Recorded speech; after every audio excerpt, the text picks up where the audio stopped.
umugoroba mwiza wo kuri tariki ya 7 muri uku kwezi kwa 4 muri uyu mwaka w'ibihumbi 2020. Reka nkomeze kubivuriza kugubwa neza no gukomeza kugira ibihe byiza abanyarwanda aho muherereye hose, inshuti z'u Rwanda, inshuti z'abanyarwanda. Dukomeze kwibuka ku nshuro ya 26 jenoside yakorewe abatutsi. Ikindi kandi twibuke twiyubaka kuri buri muntu uwo ari we wese, cyane cyane hano mu gihugu cy'u Rwanda. Reka rero baha ikaze muri ibi bihe byo kwibuka. Ikindi kandi dukomeze gukurikiza amabwiriza yashyizweho n'inzego zishinzwe ibirebana no kuba twakwirinda ikwirakwira rya COVID-19 nka kimwe mu cyorezo cyugarije isi ndetse n'abanyarwanda muri rusange. Tujye kurebera hamwe ibirebana n'amakuru mashya. Urabizi ko buri mugoroba tukugezaho amakuru mashya arebana n'icyorezo, ndetse rero tukakugezaho abarwayi bashya bamaze kwandura, tukakugezaho ibirebana n'abamaze gukira ndetse n'izindi ngamba zose ziba zafashwe mu kwirinda ikwirakwira ry'iki cyorezo hano mu gihugu cy'u Rwanda. Nk'uko amakuru mashya aturuka muri Minisiteri y'Ubuzima akomeza kubitangaza, ni amakuru arebana na COVID-19, amakuru kandi arebana n'abarwayi. Ikindi kandi Minisiteri y'Ubuzima ikaba itangaza amakuru asa naho ari meza ku banyarwanda. Akaba ari amakuru avuga ko uyu munsi nta murwayi n'umwe wigeze agaragara mu bipimo rero by'abantu basaga 800 byafashwe. Akaba nta murwayi n'umwe wigeze agaragaraho icyorezo cya COVID-19 hano mu gihugu cy'u Rwanda. Ni inkuru nziza yo kwishimira ku banyarwanda, ndetse ni inkuru yo kuba twavuga tuti umubare munini w'abantu bamaze kwandura, cyangwa se umubare munini w'abantu bagiye bafatwa ibipimo bitandukanye hano mu gihugu cy'u Rwanda. Nubwo rero hari iminsi yagiye itandukana yagiye igaragaza ko hari abantu benshi banduye iki cyorezo, ariko hari nubwo hagiye hagaragara umubare w'abantu bake, ndetse hakaba hari nubwo nta muntu n'umwe wigeze agaragara ko yanduye iki cyorezo hano mu gihugu cy'u Rwanda. Ni ibintu rero bisa naho ari byo kwishimira, ndetse tunashimira inzego z'ubuzima, abaganga bakomeje kwitanga uko bashoboye, bakomeje gukora buri kimwe cyose kugira ngo buri muntu uwo ari we wese mu bapimwa ndetse n'abandi bose bagaragaza ibimenyetso by'iyi ndwara bakomeze kwitabwaho kandi bakomeze kugubwa neza aho baherereye hose. Inzego z'ubuzima zikora akazi neza kandi zirimo zirakora akazi gakomeye cyane kuri buri munyarwanda uwo ari we wese. Ikindi kandi natwe dukomeze korohereza izi nzego z'ubuzima, tunakurikiza amabwiriza aba yashyizweho kugira ngo dukomeze kwirinda ikwirakwira rya COVID-19 hano mu gihugu cy'u Rwanda. N'inshingano za buri muturarwanda wese aherereye kwirinda no kurinda umuryango we. Urabizi ko rero muri ibi bihe twatangiye uyu munsi, ndetse twanatangiye icyumweru cyo kwibuka ku nshuro ya 26 jenoside yakorewe abatutsi. Ikindi kandi rero buri munyarwanda ahari hose hano mu gihugu cy'u Rwanda muri gahunda ya guma mu rugo, tukaba dusabwa kuba twakomeza rero kuguma mu ngo zacu. Nubwo turi muri ibi bihe bitoroshye ko dushobora kuba twahurira ahantu hamwe, cyane cyane rero umukuru w'igihugu akaba rero yadushishikarije ko dushobora kuba twahurira, ndetse akanavuga ko nubwo bigoye kuba twahurira ahantu hamwe, ntabwo tugomba guhurira ahantu hamwe, ahubwo mu buryo bigoye ko dushobora kuba twahurira ahantu hamwe kugira ngo dukomeze kwirinda iki cyorezo.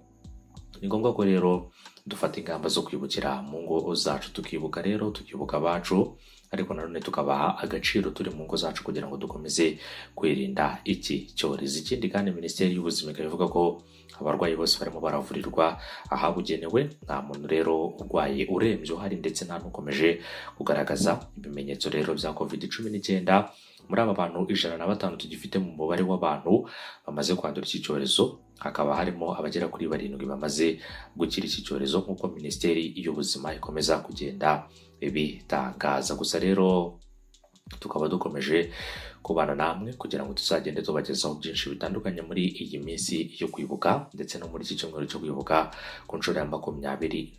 Inkuru nyinshi zitandukanye muzakomeza kugenda muzikurikira, cyane cyane rero ibirebana n'ubuhamya bwa bamwe mu bantu, ariko rero akaba ari ubuhamya bwo kugerageza rero kuba twakomeza kwibukiranya muri ibi bihe, ndetse tunakomeza kwibuka abacu bazize jenoside yakorewe abatutsi mu mwaka w'1994. Turashima abantu bagaragaje ubutwari muri ibyo bihe cyo kuba rero batabara abandi banyarwanda bari mu kaga kandi bari barimo barahigwa. Akaba rero abantu b'intwari bakomeje kugenda bagaragaza umutima w'urukundo ndetse n'umutima utabara, bakabasha gutabara abandi banyarwanda mu barokotse jenoside yakorewe abatutsi. Ndetse rero n'abarokotse ntago mukwiye guheranwa n'agahinda, ubwo rero mufite igihugu, mufite imiryango, kandi mufite ababakunda kandi babitaho mu buzima bwanyu bwa buri munsi. Twizera neza ko buri muntu uwo ari we wese rero akomeje kugenda yitabwaho, ndetse rero kandi muri ibi bihe tukaba dukomeje kubafata mu mugongo nk'abanyarwanda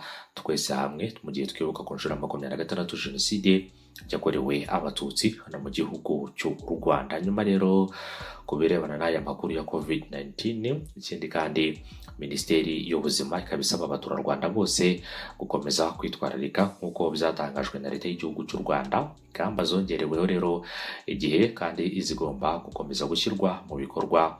Ikindi kandi bose rero abantu bose bageze mu Rwanda mu gihe cy'ibyumweru bigera kuri 2 bakaba bazashyirwa mu kato mu gihe cy'iminsi 14 guhera igihe bagereye hano mu gihugu cy'u Rwanda. Ikindi kandi barasabwa gukomeza kubahiriza amabwiriza y'inzego z'ubuzima, hitabwaho cyane cyane gukaraba intoki kenshi kandi neza, hanobahirizwa intera ya metero 1 hagati y'abantu. Ibimenyetso by'ingenzi bya coronavirus ni inkorora, guhumeka bigoranye n'umuriro. Umuntu wese ugaragaza ibimenyetso asabwe kwihutira guhamagara umurongo utishyurwa telefone ari 114 cyangwa akipimisha akoresheje telefone ye agakanda 114 urwego maze gukurikiza amabwiriza. Ikindi kandi ushobora kohereza email kuri call center ya rbc.gov.rw cyangwa ukohereza ubutumwa bwa WhatsApp kuri 0788202080 cyangwa kwitabaza umujyanama w'ubuzima ukwegereye. Dukomeze gufatanyiriza hamwe gutsinda iki cyorezo. Akaba rero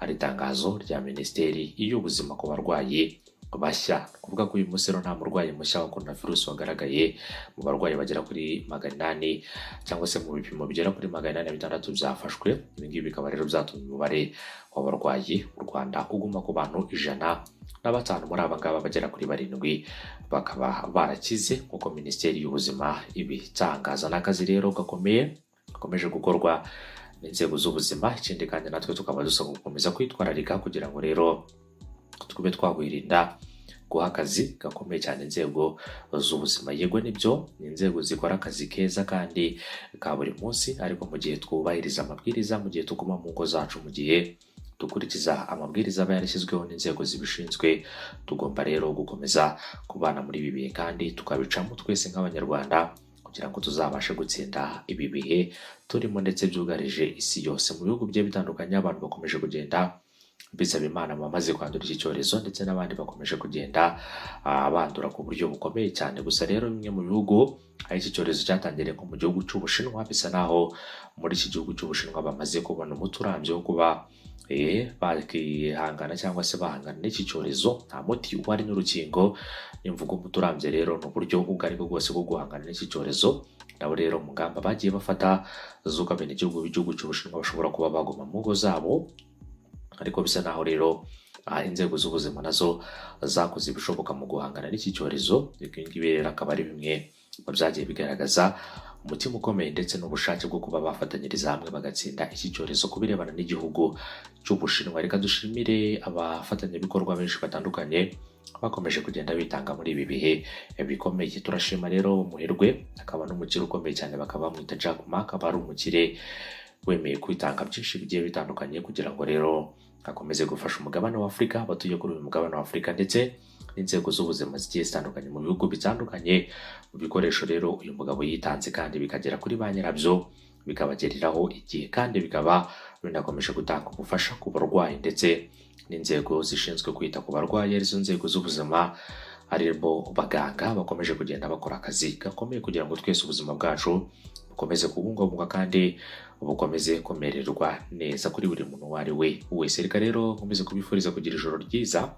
Hanyuma gahunda y'amakuru nk'aya ngaya nakagaruka muri ibi bihe, nta makuru yandi uzajya ukurikira usibye amakuru arebana n'ibiganiro, amakuru rero arebana kandi n'icyorezo cya COVID-19, ndetse ikindi kandi ukazajya ukurikira ubuhamya bw'abarokotse jenoside yakorewe abatutsi, ndetse n'ubundi buhamya n'izindi nama zose zo kuba twakomeza gufatanya nk'abanyarwanda ndetse no gukomeza guhumurizanya nk'abanyarwanda muri ibi bihe bigoye turimo, cyane cyane muri ibi bihe byo kwibuka jenoside yakorewe abatutsi, ariko nanone akaba ari n'ibihe byo guhangana na COVID-19 ndetse na gahunda zose zagiye zishyirwaho mu kubahiriza aya mabwiriza yose yashyizweho kugira ngo dukomeze kubaho neza kandi dukomeze kugira ubuzima bwiza nk'abanyarwanda aho duherereye hose, yaba bari mu Rwanda ndetse n'abari hanze y'igihugu cy'u Rwanda. Dukomeze kwibuka tuniyubaka dukomeze kuzirikana rero ko igihugu cyacu ari igihugu cyiza, kandi dukomeze kuzirikana ko tugomba gufatanyiriza hamwe nk'abanyarwanda mu gutsinda ibihe turimo no gukomeza gusenyera umugozi umwe kugira ngo dukomeze kubaka igihugu kizira rero intugunda, igihugu kizira amakimbirane ndetse n'igihugu kizira buri kimwe cyose gishobora rero kuba cyabangamira umudendezo w'abenegihugu ndetse n'igihugu muri rusange. Ndagushimiye, umunsi mwiza n'ibihe byiza kuri wowe, ukomeje kubana natwe, ugire ibihe byiza kuri mwese. Bye bye.